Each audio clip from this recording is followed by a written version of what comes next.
Good morning. Iyan po, nandito na naman po kami sa park ni Botorno. Mag-exercise. Mamasyal muna kami.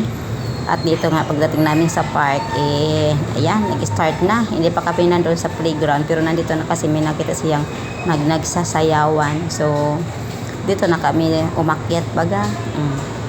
May nagabayli. Pero masawong-sawong dyan. Ano dyan si Botornino.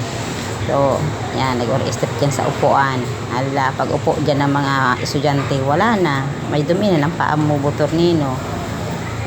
Mabuti kung hindi ka nakaapak ng Magellan. Pero hindi naman, malinis naman dito kaya, so okay lang. Yun, after dyan, pag niya doon, nandito kami sa sa fountain. Ang kaso yung fountain sira na, so nandito is mga isda na lang. Ang dumi-dumi pa na ng tubig. Yan. Pero nabubuhay naman ito mga tawag itong isda na to, yung orange na malalaki. Yan po ang nandyan. Ang lalaki na nila.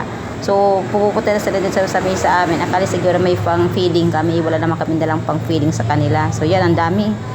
Dati ay ilan lang to, ngayon marami na. Asya ka, mayroong pa siyang pinakamalaki dito. Ilan pa yung mga malaki? 3, 4 ata yun. Pero ito yan. Ang gaganda nila. Kaya lang nga, madumi yung tubig itong fountain.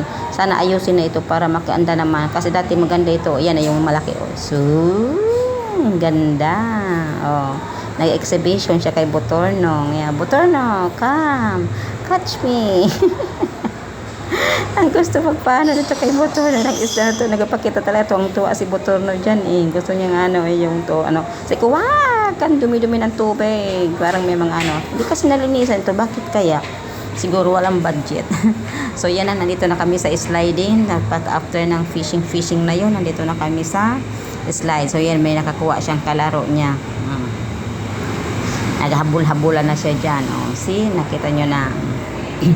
Ilang short na kaya ang nawakwak na itong short. Diyan sa slide na yan. Oh my goodness. Ayan, nakipaghabulan na. Habol-habol. Ako naman naglakad-lakad dyan, nag-exercise. Pagkatas ng exercise ako dyan. So yun, sabi ko, diyan ka muna magtakbo-takbo dyan. Ako mag-walking para matagtag ang aking bells. Ayan na, hindi siya nagsawa siya doon sa maliit, dito naman siya sa malaki. Itong slide na to maganda sana kasi maliit pa ako, nandito na itong slide na to hanggang ngayon nandito pa rin, pero maganda talaga ang trabaho noong panahon, walang corruption. Buhay na buhay pa talaga yung castle na yan. Maliit pa ako, nandyan na yan, build the park na talaga to. Pero ngayon yung mga ginawa nilang slide, ay wala nang 1 taon, sira na. Ito talaga ang ganda. Pero nakakaano talaga ito ng short kasi sementado siya. Wala ito wala pa yan na repair dyan, pininturahan lang. Maganda tayo yan. After nyan, sabi ko, uwi na tayo. Ayan, mag-ice cream muna siya. Gusto niya kasi, tapos ang ginawa niya, yung ice cream ay pinutol sa dulo. Siyempre, ayan pinutol niya, kinagat niya dyan. Di nagtulo na yung ice cream niya.